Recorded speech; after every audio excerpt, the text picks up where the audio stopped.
సత్యమూర్తి గారు ఈ నెల 27వ తారీఖు జగన్మోహన్ రెడ్డి గారు తిరుమల వెళ్తారు అనగానే, అరే తిరుమల గురించి ఇంత ఇష్యూస్ బీఆర్ నాయుడు మధ్య, కరుణాకర్ రెడ్డి గారి మధ్య నడుస్తున్నాయి. ఇలాంటి టైంలో జగన్మోహన్ రెడ్డి గారు ఎందుకు వెళ్ళాలనుకుంటున్నారు అని చెప్పి రాష్ట్ర వ్యాప్తంగా కూడా ఒక ఉత్కంఠ నెలకొంది. తీరా ఆయన నేను మళ్ళీ వెళ్ళట్లేదు, క్యాన్సిల్ చేసుకున్నాను అని చెప్పి వాళ్ళ పార్టీ నాయకుల నుంచి ఒక ప్రకటన విడుదల చేయించారు. ఏంటంటారు అసలు మరి వెళ్తానని అప్పుడే చెప్పడం, మళ్ళీ ఒక్కరోజు గ్యాప్లోనే వెళ్ళనని చెప్పడం ఎలా చూడొచ్చు అంటారు? ఎందుకు మరి జగన్మోహన్ రెడ్డి మరి ఏం ఆలోచిస్తాడో తెలియదు, కానీ అతని ఆలోచనలన్నీ కూడా మామూలుగా సాధారణ మనుషులు ఆలోచించేదానికి భిన్నంగా ఉంటాయి. అంటే భిన్నంగా అంటే కొంచెం అది మంచి పాజిటివ్ సైడ్ ఉంటే అందరూ కూడా సంతోషిస్తారు. కానీ జగన్మోహన్ రెడ్డి విధ్వంసం దిశగా ఆలోచిస్తాడు. ఏదైనా సరే డిస్ట్రక్షన్ ఎట చేయాలి. ఉదాహరణకి హిందువుల మనోభావాలు, వాటిని ఎట్లా ధ్వంసం చేయాలి అనే యాంగిల్లోకి పోతాడు. అందుకనే ఇప్పుడు మీరు ఇంట్రడక్షన్లో చెప్పినట్టు అక్కడ భూమన కరుణాకర్ రెడ్డి అన్ని లేనిపోని విషయాలన్నీ ప్రతిరోజు చెప్తూ ఉన్నాడు. చెప్పి తిరుమల పవిత్రతని దెబ్బతీయటానికి విశ్వ ప్రయత్నం చేస్తున్నాడు. మామూలుగా అయితే వేరే టీటీడీ చైర్మన్లు ఎవరన్నా వేరే వాళ్ళు ఉంటే ఏదో అనుకుంటుంటాడులే మనకెందుకని ఊరుకుంటారు. కానీ ఇప్పుడు తిరుమల తిరుపతి దేవస్థానాల బోర్డు చైర్మన్గా ఉన్న బీఆర్ నాయుడు ఆయన అట్లా ఊరుకోవటం.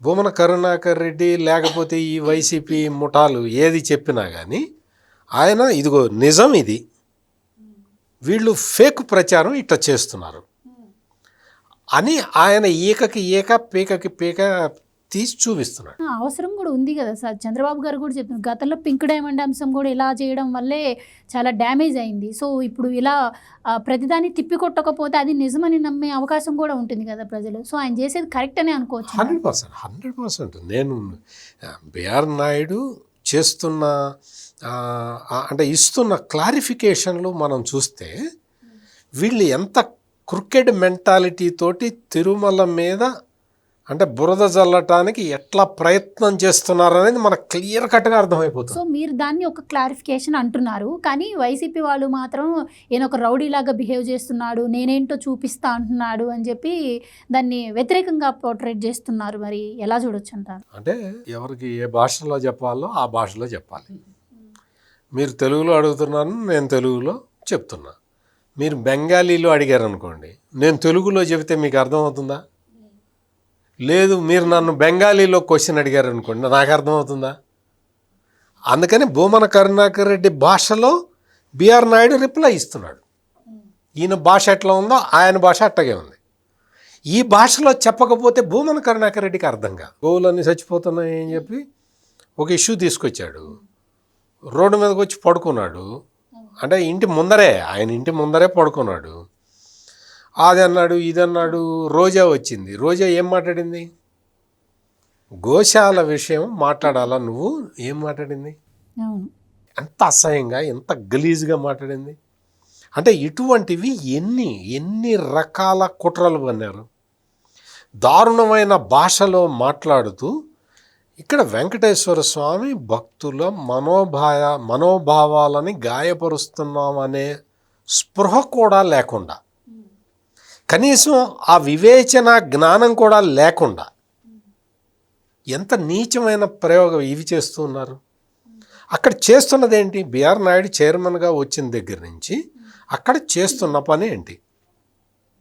భూమన కరుణాకర్ రెడ్డి, వైవి సుబ్బారెడ్డి, జగన్మోహన్ రెడ్డి ఈ ముగ్గురు కలిసి తిరుమల కొండ మీద నూడిల్సు, ఫ్రైడ్ రైసు తీసుకొచ్చి పెట్టారు. వాటన్నిటినీ బీఆర్ నాయుడు తీసి కిందకి పంపించి అక్కడ ఇడ్లీ, వడ ఇవి తీసుకొచ్చి పెడుతున్నాడు, పొంగల్. అవి హోటళ్ళని మారుస్తున్నాడు. ఒక్కొక్కడు స్టార్ హోటల్ వాడికి కాంట్రాక్ట్ ఇచ్చాడు, వైవి సుబ్బారెడ్డి కానీ భూమన కరుణాకర్ రెడ్డి కానీ. స్టార్ హోటల్ వాడు దోచుకోవడం మొదలుపెట్టాడు. ఇప్పుడు అవన్నీ ఎళ్ళగొట్టి దాదాపు 6 క్యాంటీన్లకి మొత్తం నీళ్లు మేమే ఇస్తాం, కరెంటు మేమే ఇస్తాం, భక్తులకి మీరు సరసమైన ధరలకి టిఫిన్ పెట్టాలని చెప్పి కండిషన్ పెట్టి ఇచ్చారు. తప్ప అది క్యూ లైన్లో నిలబడే వాళ్ళకి నీకు ఎప్పటి నుంచో ఇస్తూ ఉన్నారు, ఏదో ఒక పొంగలో ఏదో అటువంటివి, మజ్జిగ ఇస్తారు, పిల్లలు ఉంటే పాలు ఇస్తారు. అవన్నీ ఆపేశాడు ఈ జగన్మోహన్ రెడ్డి. వాటన్నిటినీ పునరుద్ధరించారు. అంతకుముందు తిరుమల కొండ మీద చెత్త అట్లా కనపడుతూ ఉండేది. ఇప్పుడు ప్రతి 5 నిమిషాలకి శుభ్రం చేస్తున్నారు. ఎంత దుర్మార్గం అంటే, ఈ తిరుమల కొండ మీద సేకరించిన చెత్తని, ఆ పేరుకుపోయిన చెత్తని ఒక 2 కొండల మధ్యలో తోసేశారు వీళ్ళు. తెలుసా మీకు ఆ విషయం? తీసి డిస్పోజ్ చేయకుండా కొండల మీదే తోసేశారు. రాష్ట్రం అంతా ఎలాగూ 8 లక్షల మెట్రిక్ టన్నులు ఉందని, 85 లక్షలు 85 లక్షలు ఉందని అన్నారు. 85 లక్షల తిరుమల కొండ మీద ఒక 2 కొండల మధ్య తోసేశారు ఈ చెత్త అంతా. డిస్పోజ్ చేయలేదు.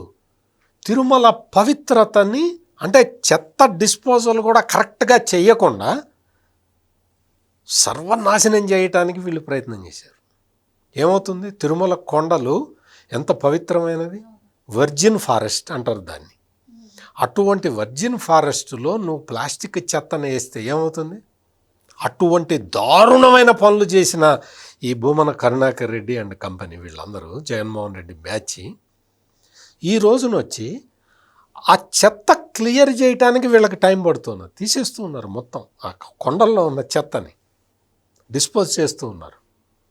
అంటే మీకు అక్కడ చెత్తను తీసేయటమే కాదు, అక్కడికి వచ్చి ఈ రోజా లాంటి వాళ్ళు వచ్చి రాజకీయాలు మాట్లాడేవాళ్ళు కదా, ఈ రోజున వచ్చి రాజకీయాలు మాట్లాడాలంటే అదే రోజే అక్కడికి వచ్చి, అమ్మ ఇక్కడ వద్దులే, ఇక్కడ మాట్లాడితే కేసు పెడతారు అని పక్కకి వెళ్ళి మాట్లాడుతున్నది. కొండకు దిగిన తర్వాత రాజకీయాలు మాట్లాడుతుంది. ఆ భయం వచ్చింది. అదే డిఫరెన్స్ అన్నమాట. అంత పవిత్రంగా తిరుమల కొండని, దేవదేవుణ్ణి చూసుకుంటూ ఉంటే ఈ భూమన కరుణాకర్ రెడ్డి వచ్చి ప్రతిరోజు ఏదో ఒకటి చెప్తాడు, కొత్త విషయం చెప్పు, నువ్వు ఏది నిజమైతే చెప్పు. అన్ని అబద్ధాలు ప్రచారం చేసుకుంటూ అక్కడ క్లారిఫికేషన్ ఇస్తుంటే ఆయన్ని తిడుతూ ఉంటే, బిఆర్ నాయుడిని తిడుతున్నారు వీళ్ళందరూ. ఆయన ఘాటుగా రిప్లై ఇస్తూ ఉన్నాడు. ఇక్కడ అటువంటి క్లైమేట్లో ఈ జగన్మోహన్ రెడ్డి అక్కడికి వెళ్ళి ఏం చేస్తాడండి? వెళ్ళి ఏం చేయాలి? పెద్ద వాల్ పోస్టర్ వేసుకున్నాడు, వెళ్తున్నాను శ్రీ వెంకటేశ్వర స్వామి వారి దర్శనార్థం వైఎస్ జగన్ గారు శుక్రవారం రాత్రి తిరుమలకి వెళ్ళనున్నారు, శనివారం ఉదయం శ్రీవారిని దర్శించుకోనున్నారు అని చెప్పి వైఎస్ఆర్ కాంగ్రెస్ పార్టీ. ఎవరేమన్నారు? ఈ ట్వీటు నువ్వే వేసావు. ఎందుకు వేసావు? నేను అక్కడికి వెళ్ళి ఈ బిఆర్ నాయుడికి ధీటుగా నేను మాట్లాడాలి అన్న ఉద్దేశంతో నువ్వు ప్లాన్ చేసుకున్నావు. ఇది ఎప్పుడైతే ప్లాన్ చేశారో, ఈ ప్లాన్ చేయంగానే అందరికి తెలిసింది, అంత పబ్లిక్లో పెట్టారు కదా. అక్కడ హిందూ సంఘాలు ఒక విషయం అడిగినాయి, జగన్మోహన్ రెడ్డి నువ్వు క్రిస్టియన్వి, నువ్వు తిరుమల వస్తానంటే మాకేమీ అభ్యంతరం లేదు, కానీ నువ్వు అన్య మతస్థులు తిరుమల దర్శనానికి వెళ్ళాలి అంటే డిక్లరేషన్ ఇవ్వాలి, నువ్వు డిక్లరేషన్ ఇచ్చి వెళ్ళు అన్నాయి హిందూ సంఘాలు. దాంతో గొంతులో పచ్చి వెలక్కాయ పడ్డట్టు ఫీల్ అయిపోయి జగన్మోహన్ రెడ్డి టూర్ని క్యాన్సిల్ చేసుకొని, లేదు అది ఫేక్ ప్రచారం అని ఆయన పార్టీ హ్యాండిల్లో, ఆయన ట్విట్టర్ హ్యాండిల్లో వేసుకొని మళ్ళీ ఆయన క్యాన్సిల్ చేసుకొని అదంతా ఫేక్ ప్రచారం అంటాడు భూమన కరుణాకర్ రెడ్డి. ఇందాక నుంచి నేను భూమన కరుణాకర్ రెడ్డి ఇచ్చే స్టేట్మెంట్ల మీద నేను అంత ఎలాబొరేట్గా చెప్పిన దానికి కారణం ఇది. నువ్వే ప్రచారం చేసావు, నువ్వు ఇప్పుడేంటి అది ఫేక్ ప్రచారం, జగన్మోహన్ రెడ్డి రావట్లేదు అని చెప్తున్నావు. ఏది ఫేక్ ప్రచారం? నువ్వు చెప్పేది ఫేక్ ప్రచారం. ఇటువంటి ఫేక్ ప్రచారాలు చేసుకుంటూ రాజకీయం చేయాలని చూడటం ఎంతవరకు కరెక్ట్ అనేది మొత్తం అందరూ ఆలోచిస్తూ ఉన్నారు. Please subscribe to Leo news for more videos.